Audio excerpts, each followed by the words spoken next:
Magandang araw po mga boss at welcome back po. Ngayon sa video ito, meron po tayong lulutuin. Dito na po tayo sa ating kusina. Meron po tayong lulutuin na itong pugita or octopus na gisado po ito mga boss. Hahanguin.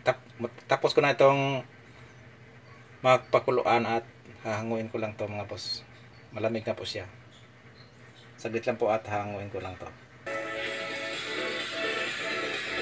Ito na po mga boss, yung ating pugita na pinakuluan at medyo malambot na po ito ng konti.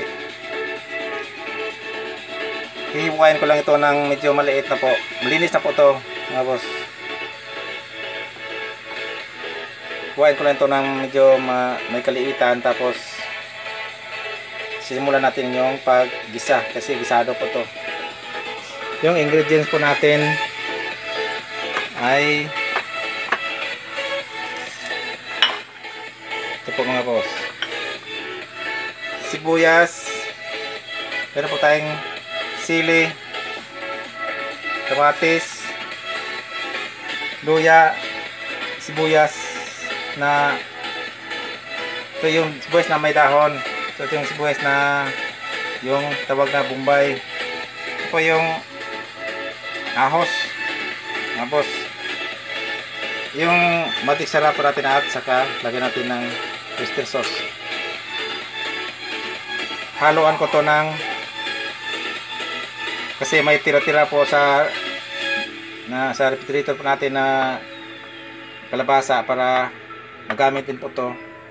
Naisipan ko na ilagay dito para may twist na lang po siya, na may halong kalabasa po siya. Saglit lang po mga boss at hiwain po natin itong pinaka octopus mga boss.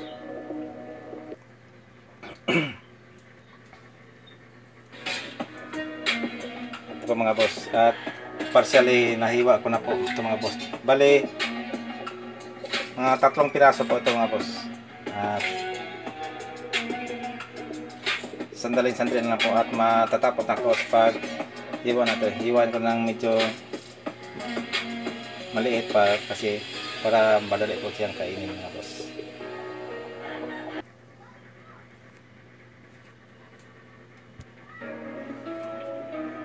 Sa paglilinis po pala ito dito mga boss ay natanggal po pala itong pinakaipin po niya. Dito po siya sa gitna ng kanyang mga tentacles. Ito po yung itsura po niya. Matigas po siya pag naisama po, kaya tanggalin po siya mga boss. Ganyan po yung itsura niya. Iwain ko lang ng para matapos ko to, tapos simulan natin lutuin. Ito na po mga boss, at nakapag painit na po tayo ng mantika dito sa ating lutuan. Tapos unahin po natin ilagay itong bawang. Ayan po, lagay natin yung bawang.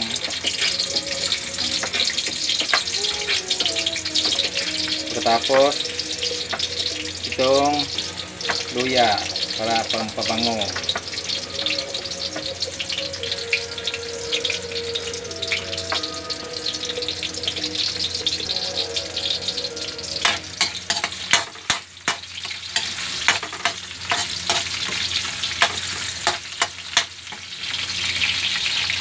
Kaya naman natin na maluto po yung bawang at saka yung luya.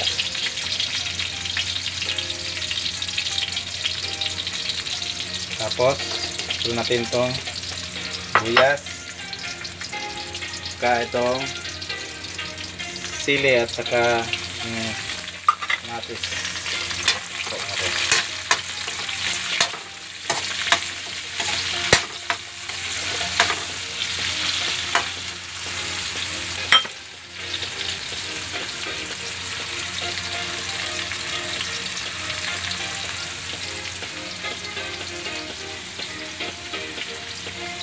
Hayaan natin sandali. Tapos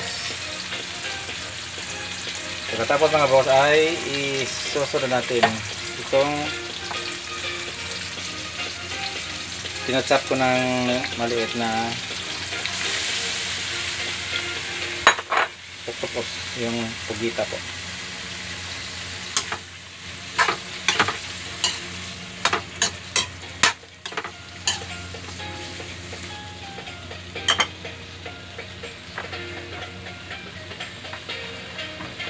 Tapos lagyan natin ng kunting soy sauce. Yan po, ito lang po. Saka itong seasoning po, magic sarap. Yan.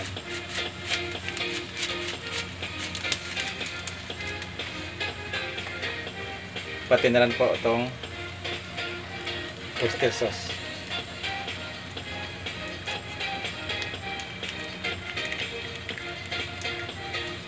Para medyo manamis-namis po siya mga boss. Ayan. Haluin lang po natin.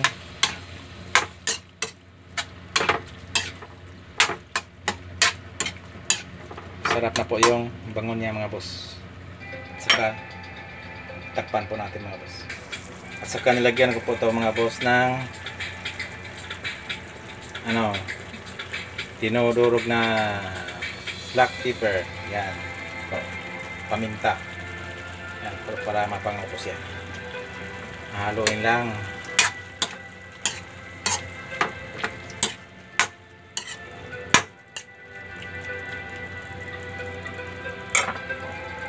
Tapos takpan. Yan.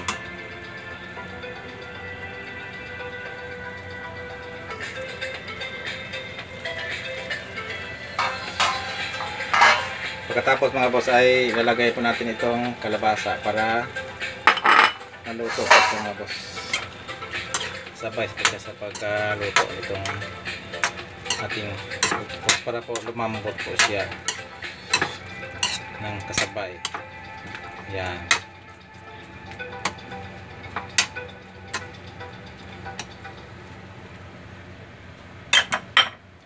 Mabango na po siya mga boss. Ngayon lang siguro kayo nakakita ng may kalabasa na ganitong luto. Ayan, pero masarap po ito mga boss. Sa pagluluto naman ay pag naisipan mong meron kang lalagay na twist ay pwede naman po mga boss. Wala pong problema yan.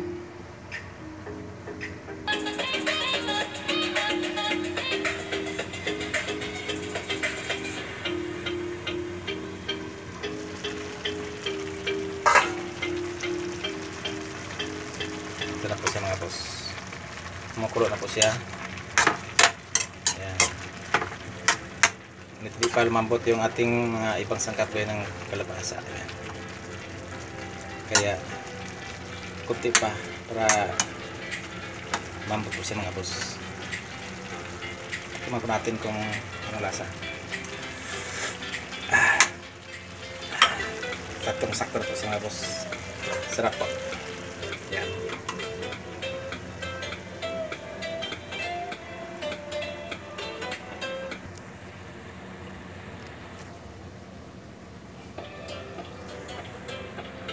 Ngayon ay tingnan po natin mga boss kung kumusta na yung ating luto. Ayan. Malambot na po siya mga boss. Medyo malambot na po yung kalabasa.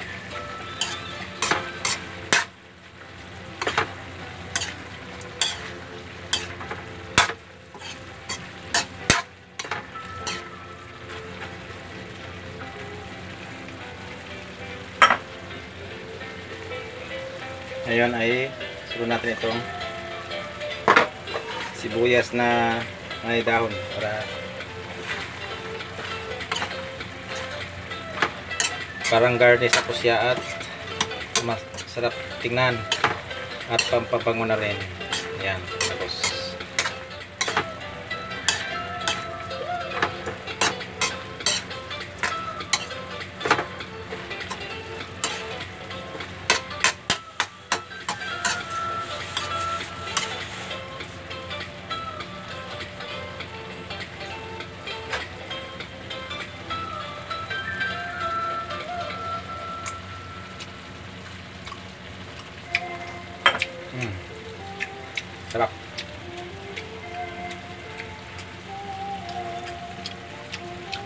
Sarap po siya mga boss.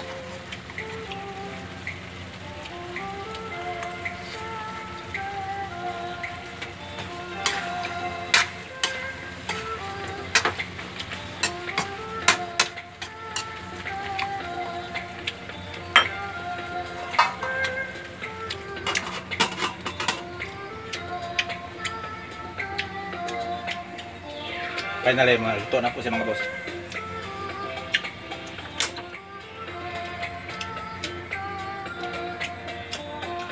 Hanggang dito na po yung ating vlog mga boss. At maraming salamat po sa pagsusubaybay. Kain na po kami. Thank you very much and God bless po sa ating lahat.